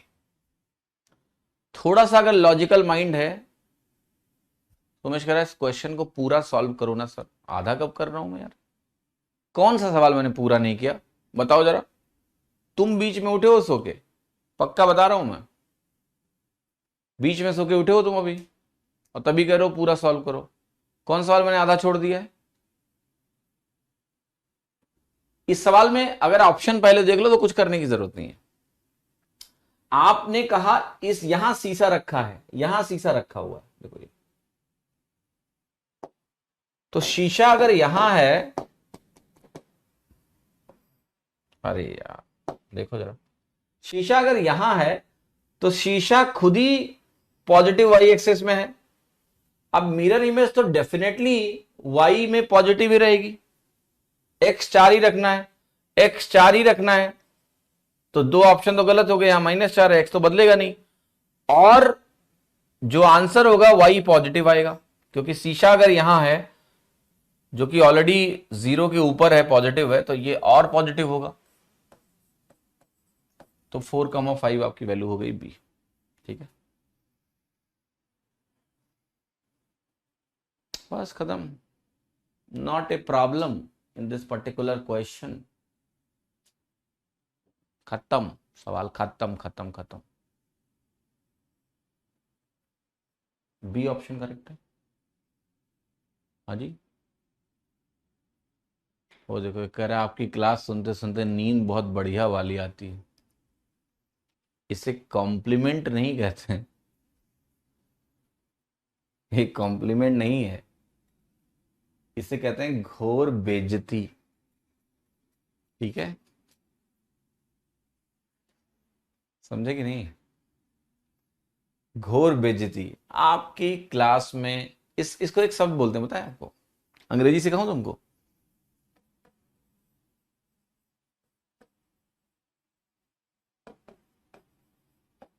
एक शब्द होता है यूफेमिज्म।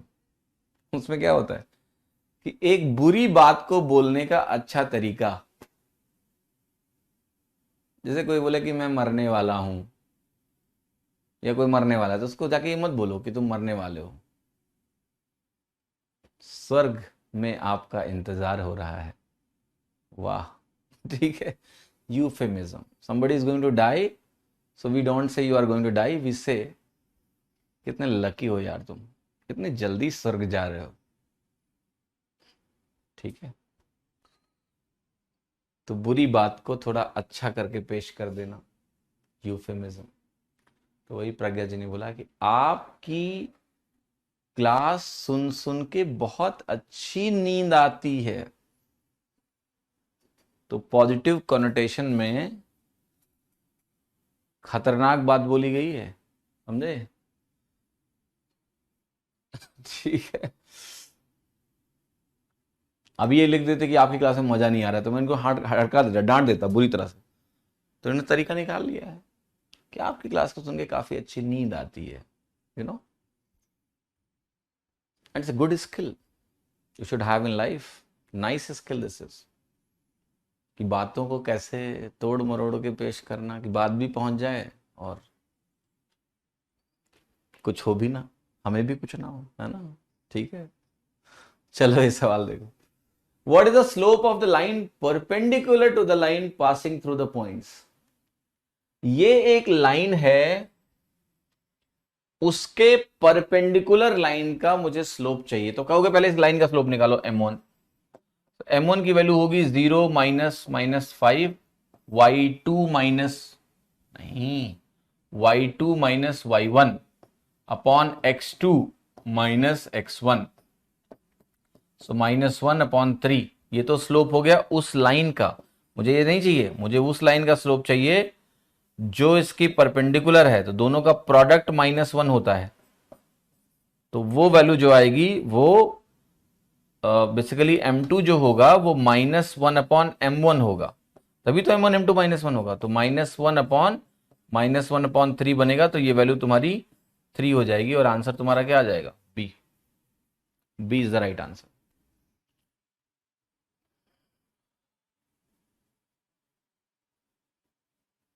क्लियर? आगे बढ़ जाए, अगला सवाल करें। 9 नंबर सवाल देखिए, जो कोऑर्डिनेट है सेंट्रॉइड ट्राइंगल एबीसी है, उसका कोऑर्डिनेट दिया हुआ है, सेंट्रॉइड का मतलब गुरुत्व केंद्र का निर्देशांक दिया हुआ है 2,2। सी वर्टेक्स का कोऑर्डिनेट क्या होगा अगर मुझे बी और ए वर्टेक्स जो है उनके कोऑर्डिनेट्स मालूम है तो। ठीक है, जरा ध्यान समझें क्या दिया हुआ है आपको। आपसे कह रहा है कि ये ए है, ये बी है और ये सी है। जो सेंट्रॉइड है जी, उसका कोऑर्डिनेट है 2,2। आगे बोल रहा है कि जो ए का कोऑर्डिनेट है वो 7,1 है, जो बी का कोऑर्डिनेट है वो 1,2 है। इसका कोऑर्डिनेट मुझे पता है नहीं, यही निकालना है मुझे, x, y। तो देखो एक चीज तो क्लियर है कि ये अगर 2 है तो x1 plus x2 plus x3 जो वैल्यू आपकी बनती है ना, ये कितना हो जाएगा, 6 हो जाएगा।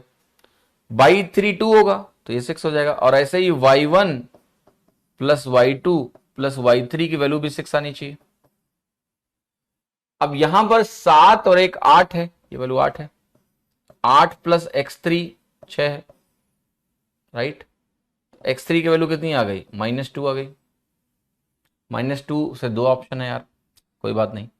y1 प्लस y2 देखो कितना है, ये 1 है, ये 2 है, 3 है, तो यहां 3 है, तो y3 की वैल्यू अगर आप लिखोगे तो ये 3 आएगी।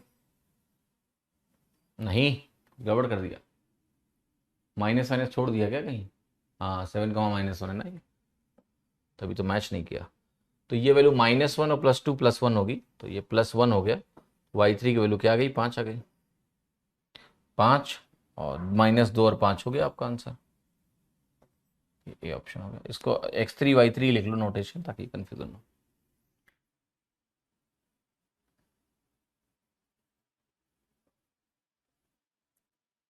ओके, समझ में आ गया, सब सिंपल है, make sense, yes. Next question देखिए, 10वां सवाल।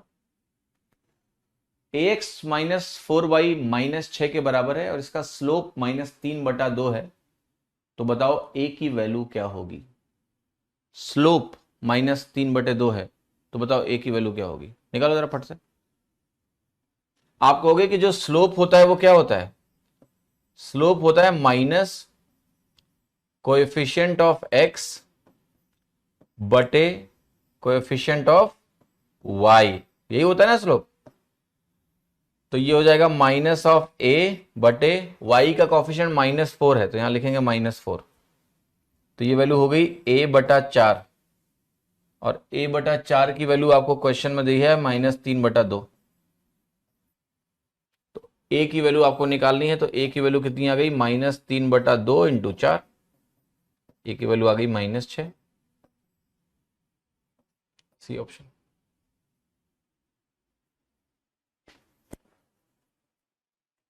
ठीक है,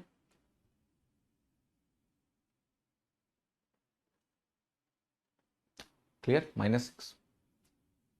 क्वेश्चन नंबर 11 देखिए, कह रहा है वो इक्वेशन बताओ लाइन का जो इस लाइन के परपेंडिकुलर है और y इंटरसेप्ट -3 है। कौन सा फॉर्मेट लगाएं जरा बताओ। y इंटरसेप्ट दिया हुआ है मुझे, स्लोप इंटरसेप्ट लगा सकते हैं क्योंकि स्लोप भी मालूम है, एक लाइन के परपेंडिकुलर ये लाइन है तो स्लोप निकाल सकते हैं उसका। तो यहां हमें यह समझना है इस सवाल में कि सबसे बढ़िया फॉर्मेट क्या है, स्लोप इंटरसेप्ट फॉर्म है, क्योंकि स्लोप मुझे पता है, एक लाइन के परपेंडिकुलर जाना है मुझे, तो स्लोप इंटरसेप्ट फॉर्म अगर हम लगाते हैं तो हम बड़ी सरलता से अपने क्वेश्चंस को कर पाएंगे। तो स्लोप निकालते हैं जरा। आप कहोगे इस लाइन का जो स्लोप है वो -5/3 है, minus of coefficient of x बटे coefficient of y।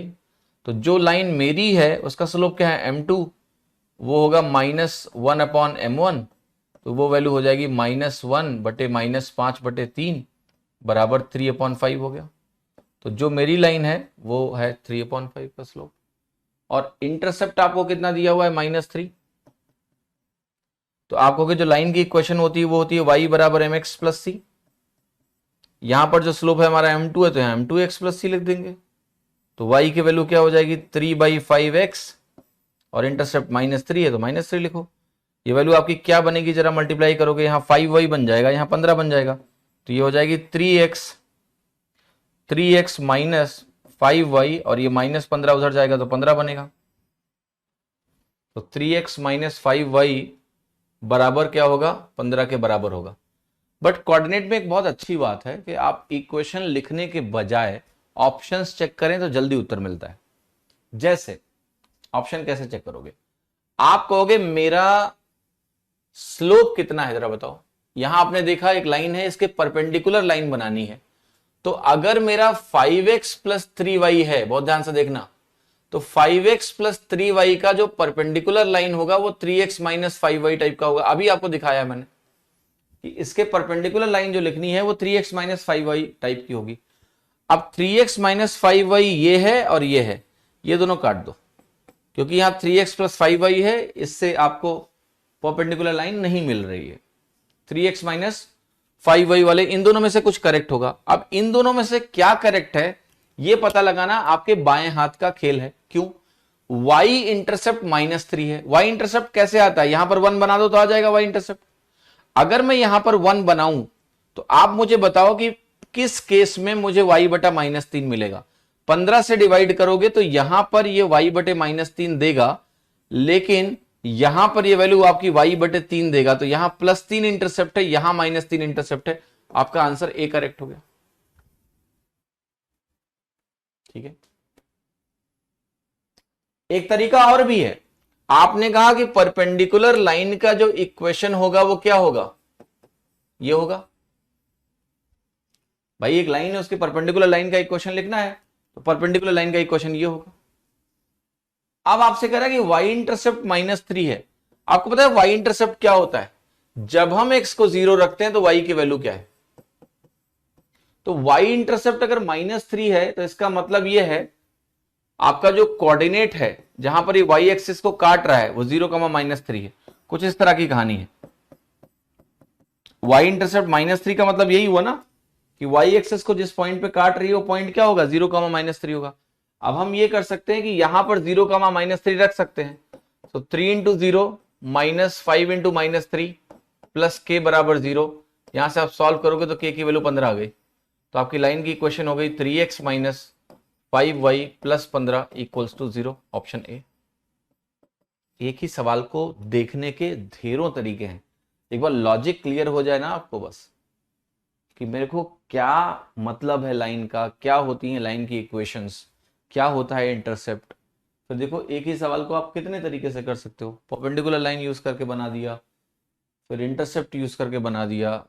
There are so many ways to do the question. अच्छा ये y-3 समझ में आ रहा है कि नहीं, वो फॉर्मेट याद है ना, x अपॉन ए प्लस वाई अपॉन बी बराबर 1, वही कर रहा हूं मैं, वो फॉर्मेट बना रहा हूं। ठीक है, रिफ्लेक्शन समझ में नहीं आया, रिफ्लेक्शन को अलग से तमीज से पढ़ाऊंगा, चिंता मत करो। अभी तो बहुत लप्पू लप्पू सवाल हैं, उसमें कुछ समझने की जरूरत है नहीं, बट कोई बात नहीं, नहीं समझ में आ रहा है तो पढ़ाएंगे उसको अलग से।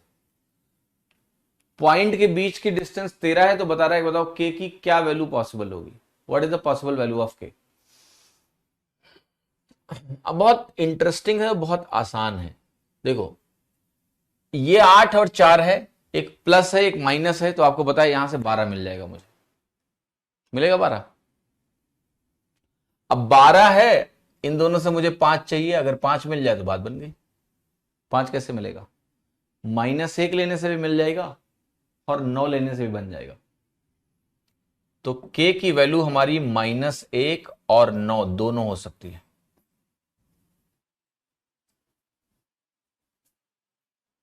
कहां लास्ट में नेगेटिव होगा, एक मिनट, उल्टा लिख दिया इसको, एक minute. 3x minus 5y plus k बराबर 0, तो k की वैल्यू -15 होगी। ठीक है,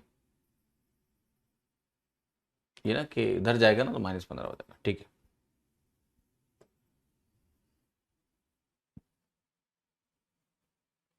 इधर आ जाओ।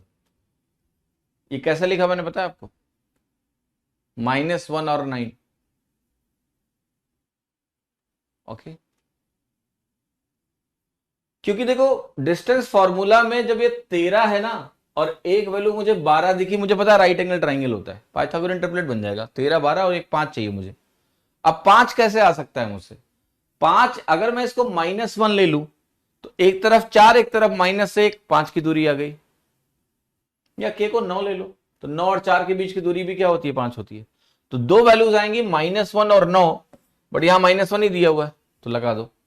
ये तरीका है ट्रिपलेट विजुलाइज करने का, बट ये काम वही लड़का कर सकता है या लड़की कर सकती है जिसने वो विजुलाइजेशन देखा है कि डिस्टेंस फॉर्मूला कैसे लिखा जाता है, एक राइट एंगल ट्राइंगल बनता है। जो फॉर्मूला रट के बैठे हैं उनके दिमाग में चीज कभी आ ही नहीं सकती। यही फायदा होता है कि आप थोड़ा सा चीजों को विजुअली देख लो। विजुअली देखने का मतलब हमको पता है कि अच्छा डिस्टेंस फॉर्मूला लगाते हैं, राइट एंगल ट्राइंगल से निकला था, वो हाइपोटेनस दूरी होती थी और ये 2 होते थे, राइट एंगल ट्राइंगल है ना। तो वो 13 है और एक 12 दिख रहा है मुझे, x2 - x1 दिख रहा है 12। फॉर्मूला लगाना तो लगाओ, दिखाते हैं कैसे होगा। समय की बर्बादी थोड़ी ज्यादा है, k - 4 का होल स्क्वायर बनेगा प्लस -4 - 8 का होल स्क्वायर बनेगा, ये बराबर 13 है। आप कहोगे k - 4 का होल स्क्वायर। जो चीज आपने इतनी आसानी से देख ली है अभी, उस चीज को देखने के लिए आपको पापड़ बेलने पड़ेंगे। अब 13 स्क्वायर - 12 स्क्वायर क्या है, 5 स्क्वायर। तो आप कहोगे k - 4 की वैल्यू जो होगी वो +-5 के बराबर होगी। अब अगर आपने +5 लिया, k - 4 को अगर आपने +5 लिया तो k की वैल्यू क्या आएगी, 9 आएगी।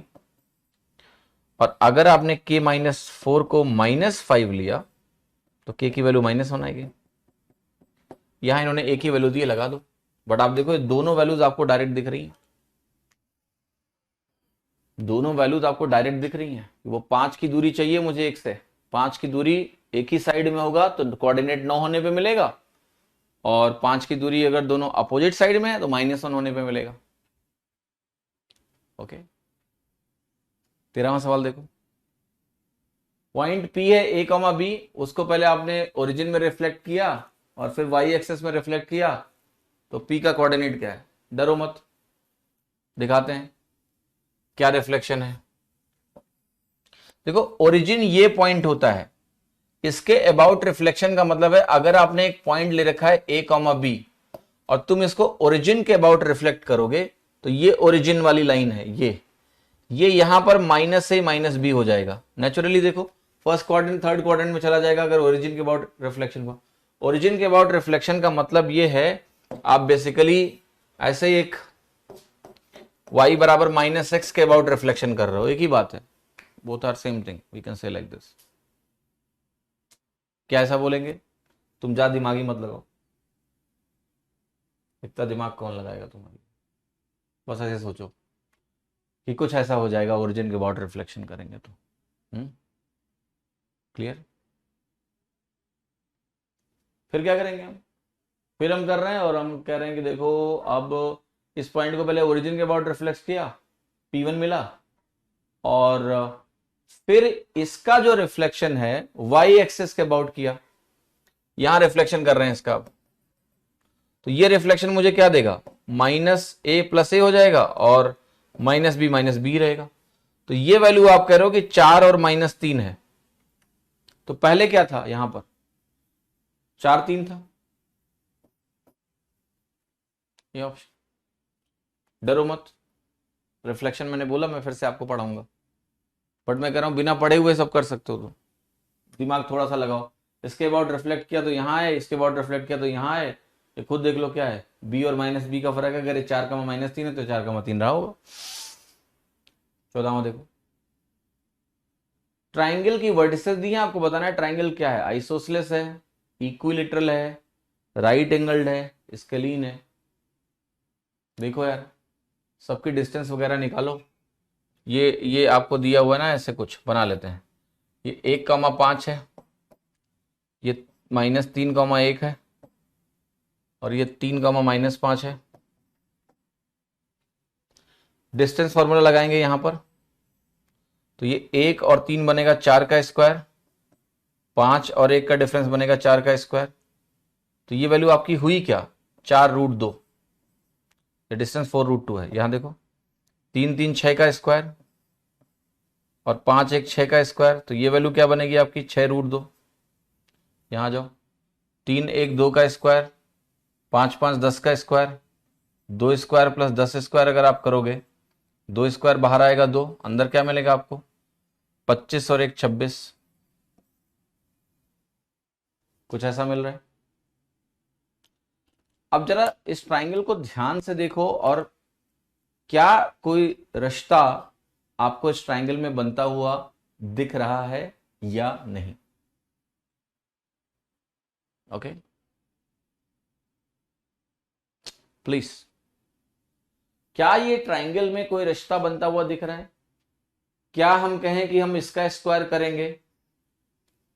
देखो ये वैल्यू क्या है आपकी 32 के बराबर है। अगर हम विदाउट स्क्वायर रूट देखें तो ये वैल्यू क्या है 72 के बराबर है। अब ये 32 और 72 का सम, ये वैल्यू 104 है रूट के अंदर। ये रूट 32 है, ये रूट 72 है, ये 104 है। तो ये ट्राइंगल आपका राइट एंगल ट्राइंगल है। ये ट्राइंगल आपका राइट एंगल ट्राइंगल है कि नहीं है? यस, ये ट्राइंगल आपका राइट एंगल ट्राइंगल है। 32 का इसका स्क्वायर 32 है, इसका स्क्वायर 72 है। 32 प्लस 72 104 दे रहा है। तो यहां पर चूंकि 32 प्लस 72 104 के बराबर आ गया, तो ये ट्राइंगल राइट एंगल है। अब मैं एक सवाल पूछ रहा हूं आपसे, जो स्केलीन ट्राइंगल होता है, अब ये यहां थोड़ा सा ऑप्शन लगाने के पहले ना थोड़ा सा समझना पड़ेगा आपको। ये राइट एंगल है, ये बात बिल्कुल सही है। ये आइसोसेलेस नहीं है, ये बात सही है। ये इक्विलेटरल नहीं है, बात सही है। पर क्या ये ट्राइंगल स्केलीन भी है या नहीं? स्केलीन ट्राइंगल क्या होता है? विषम बाहु त्रिभुज जिसकी भुजाएं बराबर ना हो, यही तो होता है स्केलीन ट्राइंगल, विषम बाहु त्रिभुज। क्या ये ट्राइंगल स्केलीन नहीं है? तीनों भुजाएं बराबर है? नहीं, अलग अलग तो है। तो स्केलीन भी, दो ऑप्शन सही हो गए इसमें, स्केलीन भी करेक्ट है। बट अगर अब एक ही लगाना है, आइडियली दोनों सही है यार। ये कह रहा है नो, क्यों भैया नो है? साइड्स डिफरेंट है तो स्केलीन भी हुआ कि नहीं हुआ? समझे कि नहीं? है तो स्केलीन भी, है तो राइट एंगल भी। लगाना दोनों चाहिए आइडियली। समझदार आदमी तो कहेगा दोनों सही है, इस सवाल पे क्लेम कर देंगे उठा के।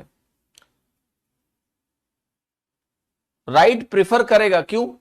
ये कौन सी बात हुई सचिन? ये क्यों कह रहे हो कि प्रेफर? या फिर कुछ ऐसा होता है कि स्केलीन ट्राइंगल में एंगल 90 डिग्री नहीं होता है, ऐसा होता है क्या? ये किसने बोला तुमको? Angle no less than 90, angle भी डिफरेंट होता है स्केलीन में। तो क्या एंगल यहां डिफरेंट नहीं है? हाँ जी। तो कुल मिलाके तुम्हारे जो फंडामेंटल्स है वो हिले हुए हैं, मुझे दिख रहा है। ठीक है, अच्छे से हिले हुए हैं, ऐसे ऐसे सरसरा रहे हैं। कुछ लोग लगे हैं कि नहीं राइट एंगल ट्राइंगल तो होगा ही होगा। ये कह रहा है हर राइट एंगल ट्राइंगल स्केलीन होगा। ये किसने बोला तुमको हर right angle triangle?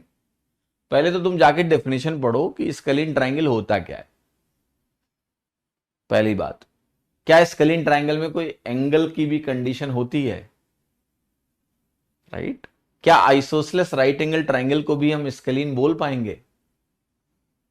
Right angle triangle तो आइसोसेलेस भी होता है ना? जो पर्टिकुलर ट्राइंगल यहां आया है वो स्केलीन है या नहीं है? तीनों साइड्स बराबर नहीं है। तो या तो आप बोलो कि भैया तीनों साइड्स बराबर नहीं है तो वो ट्राइंगल स्केलीन नहीं होता है, वरना तो स्केलीन भी है। समझे कि नहीं? प्रेफर किसको देंगे? किसी को प्रेफर नहीं कर सकते। ये सवाल क्लेम करके नंबर लो ना अपने। किसको प्रेफर करोगे? हैं? जब स्केलीन है तो है, राइट एंगल है तो है, गलत थोड़ा ना है वो।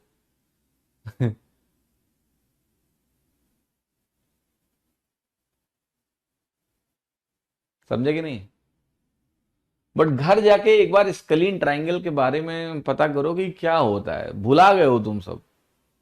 समझे कि नहीं? क्योंकि जो लोग कह रहे हैं नहीं होगा, थोड़ा एक बार रिवाइज कर लेना कि स्केलीन ट्राइंगल क्या होता है। ठीक है? क्या कोई एंगल की कंडीशन तो नहीं होती? मैं नहीं कह रहा हूं कि तुम गलत हो पूरी तरह से, क्या पता होता हो कोई एंगल उंगल की कंडीशन भी भाई स्केलिन में, देख लेना एक बार। बाकी हम पढ़ाएंगे तुमको ज्योमेट्री, तो ज्योमेट्री जब तुमको पढ़ाएंगे तो तुमको सब बताएंगे हम, है ना। चलो चलो, तो ये होमवर्क है तुम्हारा कि स्केलिन ट्रायंगल को कम से कम तमीज से पढ़ लेना, ठीक है। क्या होता है एक बार देख लेना, ताकि तुमको ये क्वेश्चन में क्लैरिटी हो। हाँ जी, बट एंगल 90 डिग्री, मैं वही कह रहा हूं यार कि तुम्हें क्या right angle triangle scalene triangle नहीं हो सकता है? यही सवाल तो मैं तुमसे पूछ रहा हूं। स्केलिन में साइड और एंगल दोनों डिफरेंट होता है, तो यहां कौन से दो एंगल बराबर है अंजलि, बताइए कौन से दो एंगल बराबर हो गए? हाँ नहीं तो ओके।